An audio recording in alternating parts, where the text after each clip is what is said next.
መቼም በዚች በምድር ላይ የኢስላምን ያክል ዘመቻ የተከፈተበት፣ ጥላቻ የተነዛበት፣ ጥላሸት የተከባበት፣ ስሙን ለማጥፋት ከፍተኛ በጀት የወጣበት ሃይማኖት የለም።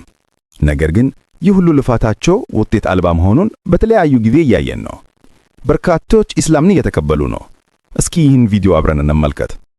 ኢላሃ ኢላ አላህ ወአሽሀዱ አና ሙሐመዳ ረሱሉ አላህ أشهد أن لا إله إلا الله وأشهد أن محمد عبده ورسوله እንግዲህ እንደተመለከታችሁት ነው ኢስላሞፎቢያ በነገሰባት ሀገር እንኳን ኢስላም ጉዞውን ቀጥሏል። ብርሃኑን ሊያጠፉ ይፈልጋሉ፣ ግን ፈጽሞ አይችሉም። እየጠሉትም ቢሆን በእያንዳንዳቸው ቤት መግባቱን ይቀጥላል።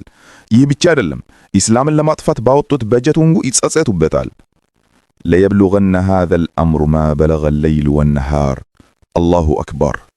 أن الذين كفروا ينفقون أموالهم ليصدوا عن سبيل الله فسينفقونها ثم تكون عليهم حسرة ثم يغلبون والذين كفروا إلى جهنم يحشرون. صدق الله العظيم.